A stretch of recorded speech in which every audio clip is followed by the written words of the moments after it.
Welcome back to Learn with me, Ms. Killen, here at MPB.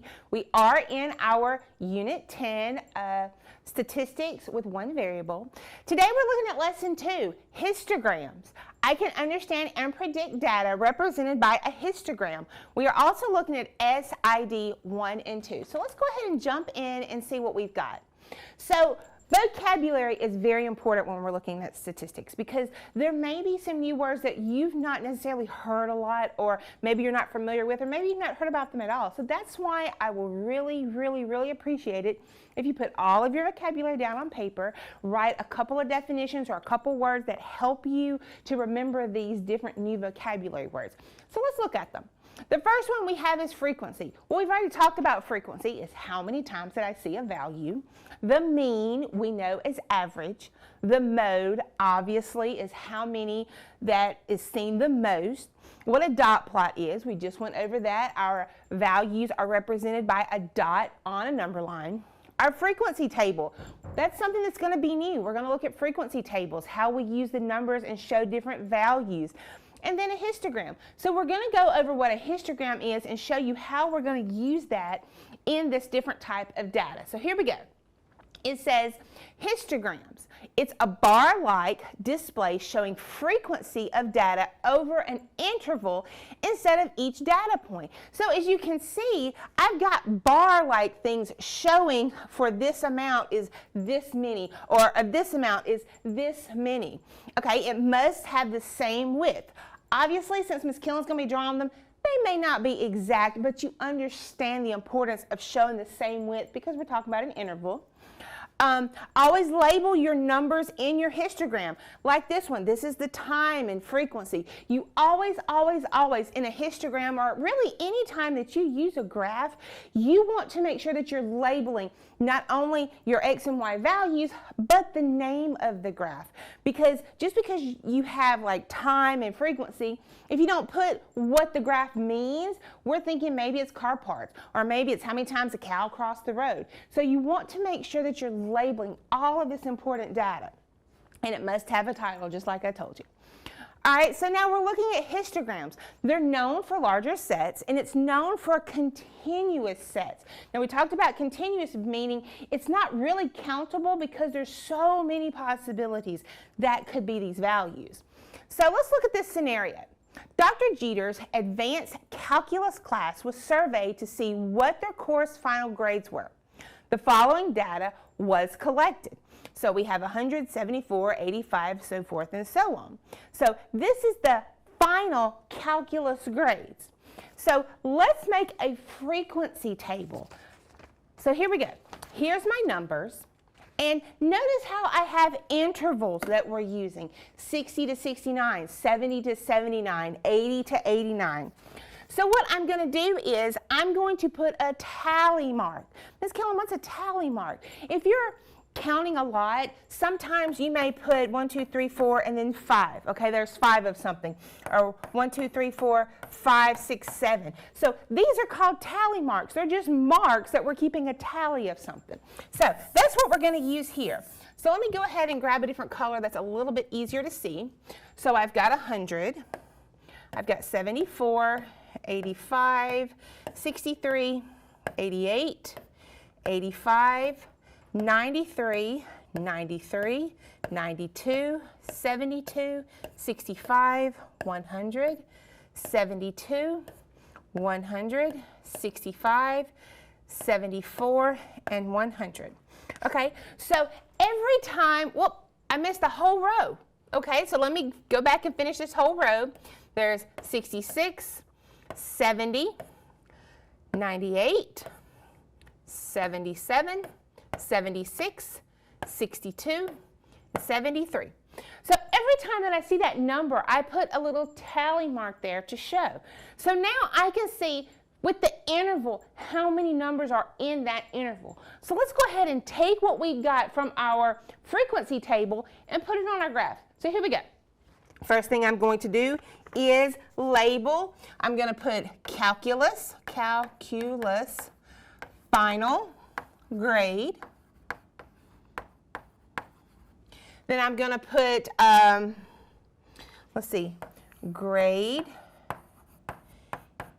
intervals, and I'm going to put number of grades. So here we go.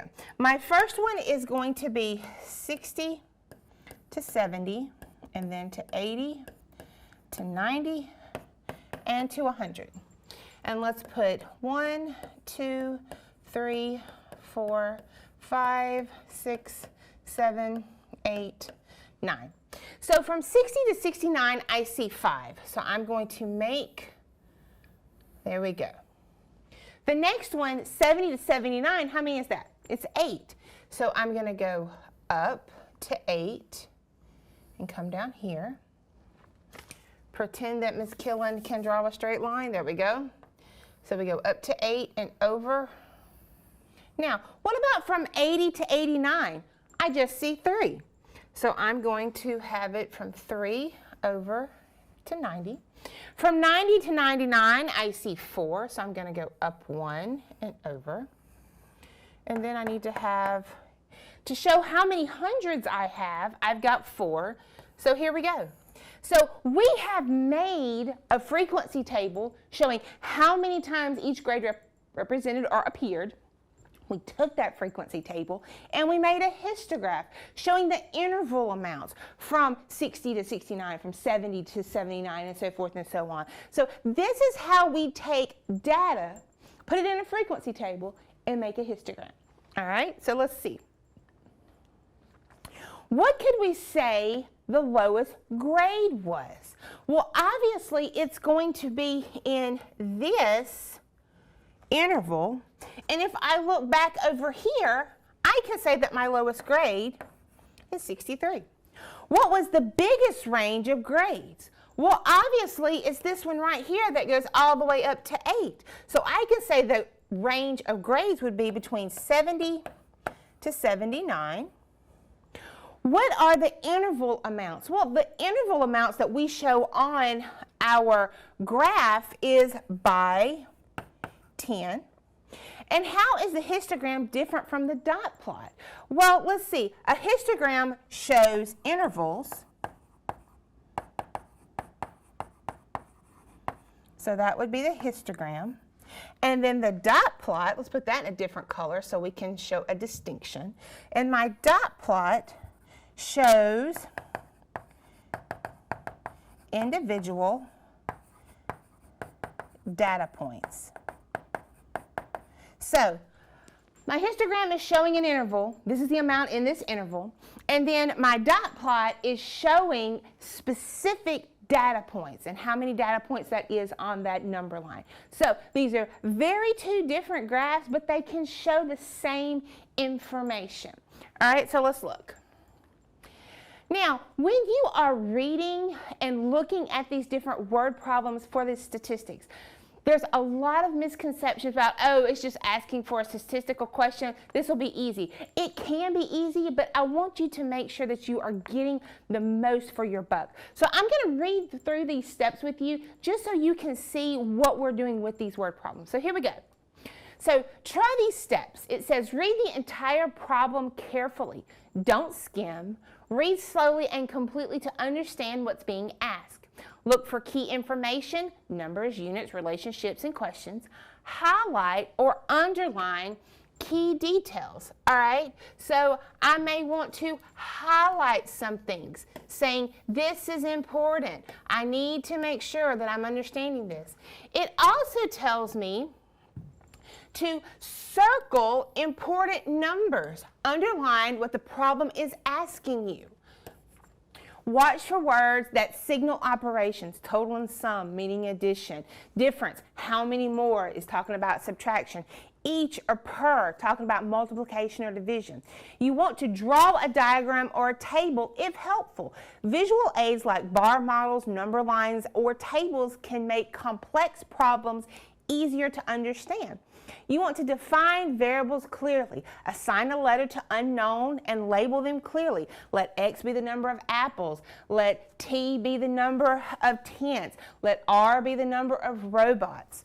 Okay, you want to write an equation, translating the word problem into a number sentence or equation using the information given. You always want to solve step by step. Take it one part at a time, and always, always, always avoid rushing. Math word problems often have multiple steps, so you don't want to miss something that's important because you're trying to rush through. It's better to get the problem right the first time than get all the way to the end and have to go back and maybe not have enough time or what it needs to be done. So you want to make sure that you're looking at these word problems and really understanding what it's asking you to do. All right, so here we go. It says, time for you to master. Mr. Henry's geometry class made a histogram of his first period scores on the recent test.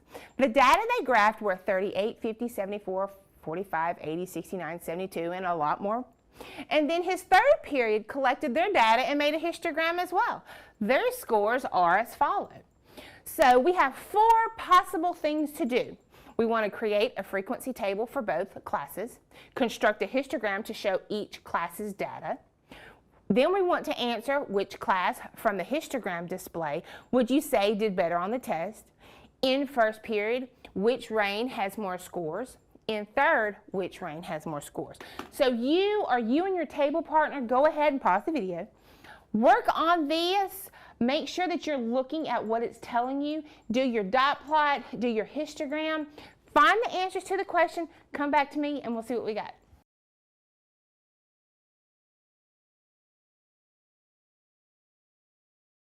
All right, so let's see what Mr. Henry has in his geometry classes. So the first thing I'm going to do is I'm going to make this frequency table for both. See what I do, see what you got, and let's compare. So here we go. So the first thing I'm going to do is I'm going to get a different color for each class. So first period is going to be green. So I'm going to do, let's see, 60 to 69. Do I need anything lower in first period? Yes, I do, because I see a couple of lower numbers.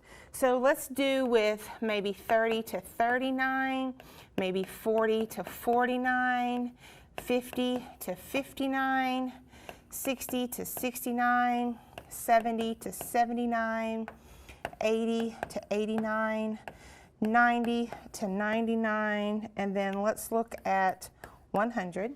So here we go. I've got 38, I've got 50, 74, 45, 80, 69, 72, 98, 84, 51, 52, 73, 49, 72, 84, 89, 64, 91, 74, and 69. Whew. I think his first period should have studied a little bit more. All right, so now I'm going to go ahead and make the histogram for this first period. So let's look and see what we've got. So I'm going to make grades for test. I'm going to put number of grades, and I'm going to put grade intervals. So I'm going to put 30, 40, 50, 60, 70, 80, 90. Now, I'm not going to put 110 because we didn't have anybody to make 100. So let's go ahead and make this. I have the numbers. Let's see, 1, 2, 3, 4, 5, 6, 7, and 8. I had 1 in this range. I had 2 for my 40 to 49. I had 3 for 50 to 59. For 60 to 69, I also had 3. For 70 to 79, I had 5. 80 to 89, I had 4. And from 90 to 99, I had 2. So there's the histogram for his first period.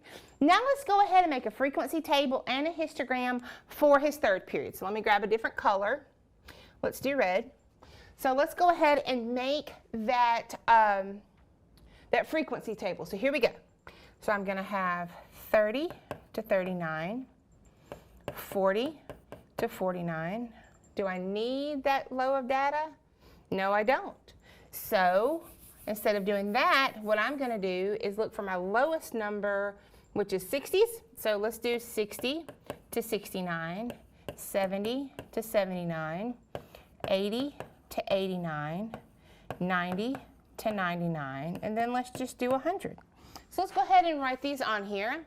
So I've got 77, 100, 62, 100, 90, 76, 85, 94, 90, 83, 79, 68, 64, 73, 88, 62, 92, 93, 73, and 66. So then I'm going to make my histogram. So I've got grades for test. I've got number of grades. And then I have grade intervals.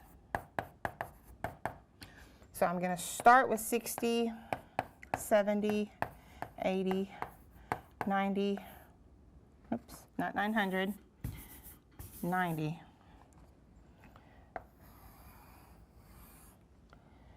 90 and 100. Since I have 100, I'm going to go to 110.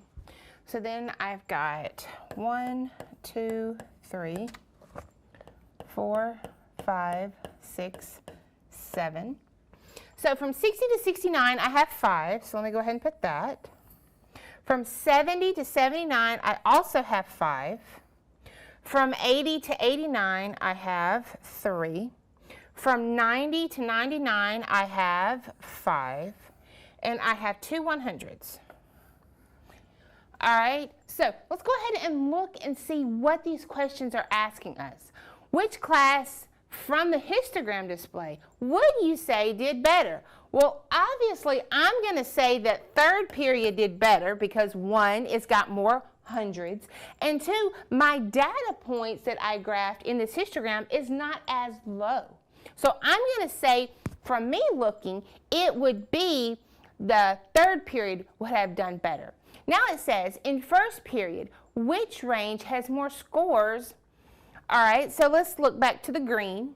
I would say that my range of 70 to 79 had more scores. So in third period, it asks, which range has more scores? Well, I would say, in third period, I have 60 to 69, 70 to 79, and then 90 to 100. So I have 3 that has the exact same amount. So definitely third period studied and did better in geometry than first period did. All right? Let's not forget histograms, what they look like, how we're using them. We're looking at intervals of the data. That their widths have to be the same. They're known for larger sets. What our frequency table is and how we use them, how we make that frequency table. The mean we said was average. The mode is the one that we see the most, and always, always, always, it has to have a title. I am so glad that you're learning here with me at MPB. I'm enjoying these statistics. I hope you are too. As always, have a great day.